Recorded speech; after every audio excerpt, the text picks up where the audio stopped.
வணக்கம், நான் தர்மஸ்ரீ ராஜேஸ்வரன் பேசுகிறேன்.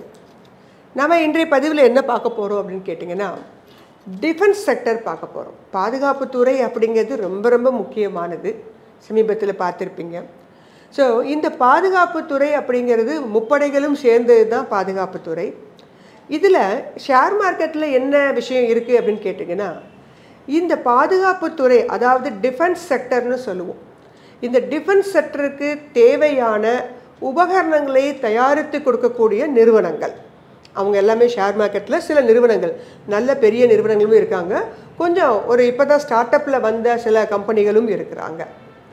அந்த மாதிரி டிஃபென்ஸ் செக்டரில் இருக்கக்கூடிய சில கம்பெனிகளுடைய வரிசைகளை தான் நம்ம இப்போ பார்க்க போகிறோம். இந்த டிஃபென்ஸ் செக்டர் அப்படிங்கிறது முப்படைகள், அதுக்கு யார் உங்களுக்கு தலைவர் அப்படிலாம் உங்களுக்கு தெரியும்.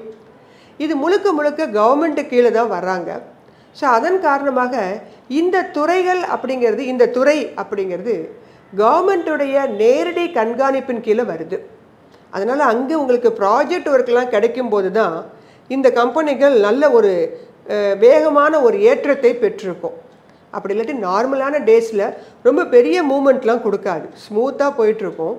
ஆனால் திடீர்னு ஒரு பல்காக அந்த ஆர்டர் கிடைக்கும்போது கூட பல கோடிகள், 10,000 கோடி, 36,000 கோடி அந்த மாதிரி தான். ஏன்னா இராணுவ தளவாடங்கள் அதெல்லாம் உங்களுக்கு கம்மி ரேட்டில் கிடைக்காது.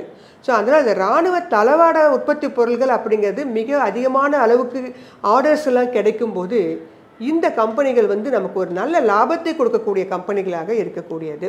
அது மட்டும் அல்லாது இந்த டிஃபென்ஸ் செக்டரில் நாம் நம்மளுடைய இன்வெஸ்ட்மெண்ட்டை வைக்கும்போது நம்ம மறைமுகமாக நம்மளுடைய இந்திய பாதுகாப்பு துறைக்கு ஒரு சின்ன ஹெல்ப் பண்ணுற மாதிரி.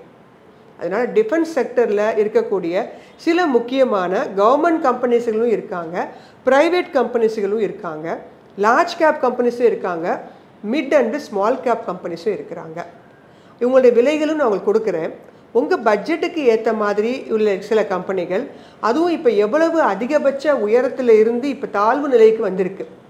அதனால் இந்த கம்பெனிகளை பற்றி நீங்கள் கொஞ்சம் ஃபோக்கஸ் பண்ணி பார்க்கலாம். உங்களுக்கு பிடித்திருந்தால் திறனாய்வு செய்து இதில் சில ஏதாவது, இதுக்கு கூட எல்லா கம்பெனிகளும் வாங்கி வைக்கணும்னு அவசியம் இல்லை. இதில் ஏதாவது ஒரு சில கம்பெனிகளை உங்களுடைய போர்ட்ஃபோலியோவில் நீங்கள் வாங்கி வச்சிங்க அப்படின்னா, நம்ம சொன்ன மாதிரி நம்ம மறைமுகமாக நம்முடைய இந்திய இராணுவத்துக்கும் ஹெல்ப் பண்ணுறோம், நம்மளுடைய போர்ட்ஃபோலியோவும் ஸ்திரமாக இருக்கக்கூடியது. ஒரு இந்த மாதிரி ஆர்டர்ஸ்லாம் கிடைக்கும்போது உங்களுக்கு ஒரு நல்ல லாபத்தையும் கிடைக்கக்கூடியதாக மாறக்கூடியது.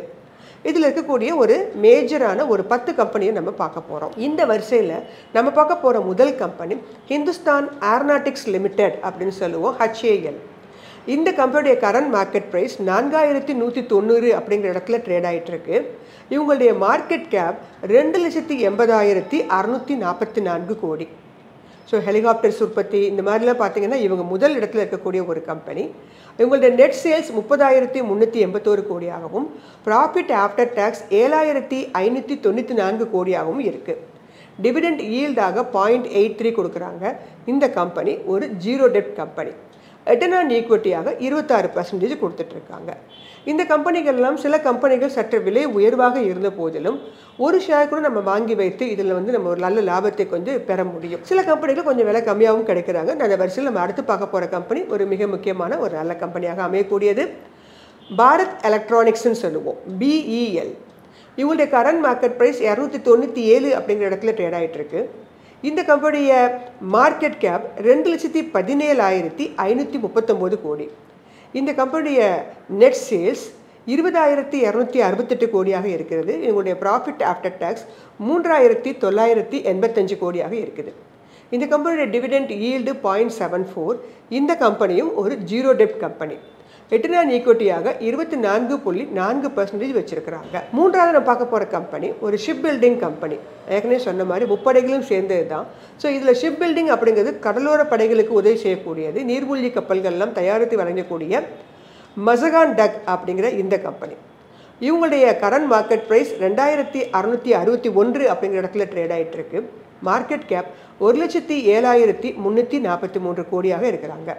நெட் சேல்ஸ் 9,467 கோடியாகவும், ப்ராஃபிட் ஆஃப்டர் டேக்ஸ் 1,937 கோடியாகவும் இருக்குது. டிவிடெண்ட் ஈல்டு 0.52 அப்படிங்கிற இடத்துல இருக்கிறாங்க. இந்த கம்பெனியும் ஒரு ஜீரோ டெப்ட் கம்பெனி. ரிட்டர்ன் ஆன் ஈக்விட்டியாக 33% தன்னகத்தை வச்சிருக்கிறாங்க. ஷிப் பில்டிங் துறையில் ஒரு தரமான கம்பெனி இந்த மசகான் டாக் அப்படிங்கிற இந்த கம்பெனி. நான்காவது நம்ம பார்க்க போகிற கம்பெனி பாரத் டைனமிக்ஸ்ன்னு சொல்லுவோம், பிடிஎல். இவங்களும் இராணுவ தளவாட உற்பத்தி பொருளை தயாரித்து கொடுக்கக்கூடிய நிறுவனமாக இருக்காங்க. கரண்ட் மார்க்கெட் ப்ரைஸ் 1413 அப்படிங்கிற இடத்துல ட்ரேட் ஆகிட்டு இருக்கு. இந்த கம்பெனிய மார்க்கெட் கேப் 51,817 கோடியாக இருக்கிறாங்க. டிவிடெண்ட் ஈல்டாக 0.31 கொடுக்குறாங்க.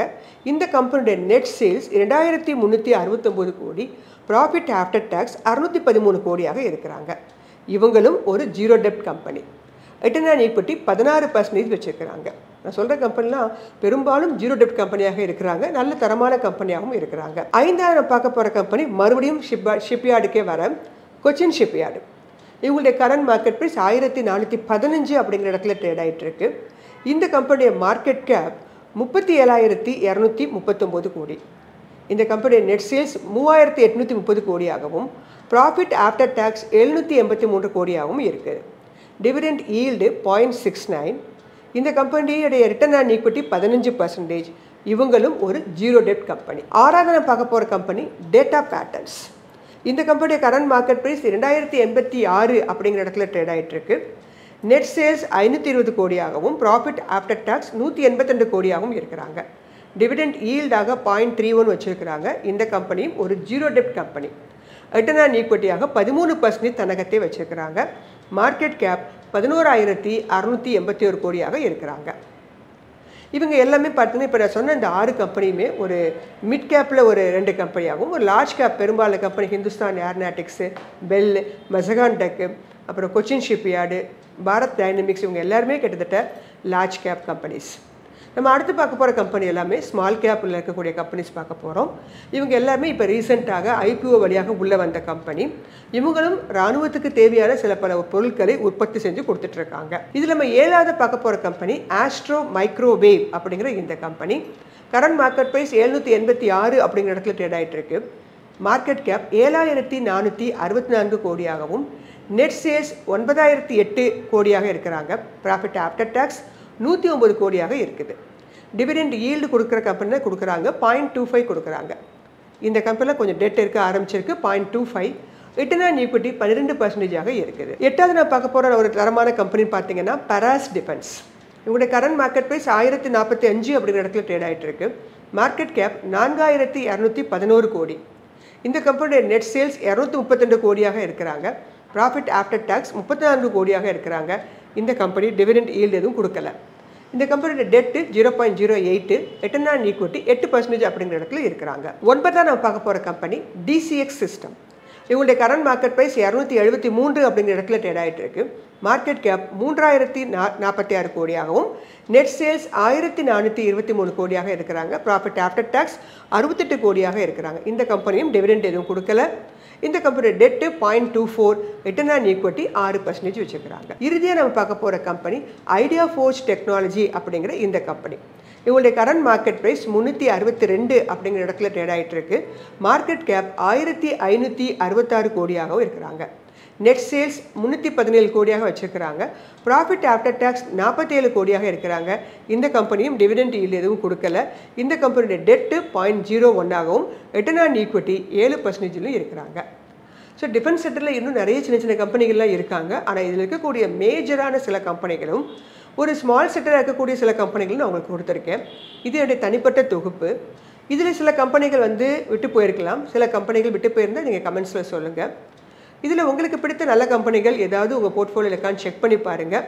இருந்தால் பத்திரமா வச்சுக்கோங்க. இல்லாதவங்க இதை பற்றி சற்று சிந்தித்து இந்த கம்பெனிகள் சிலவற்றை உங்கள் போர்ட்ஃபோலியோ நீங்கள் வாங்கும்போது நான் முன்னாடி சொன்ன மாதிரி இராணுவத்துக்கும் உதவி செய்த மாதிரி இருக்கும். நம்மளுடைய போர்ட்ஃபோலியோவும் நல்ல ஒரு சிரமமான ஒரு நல்ல லாபத்தை கொண்டிருக்கக்கூடிய ஒரு கம்பெனியை வச்சுருக்கிறதாகவும் இருக்கும். ஸோ டிஃபென்ஸ் செக்டரை பற்றி நிறைய கொஞ்சம் சிந்திச்சு பாருங்கள். அதில் இன்வெஸ்ட் பண்ணுறதுக்கு முயற்சி செய்யுங்க. நன்றி, வணக்கம்.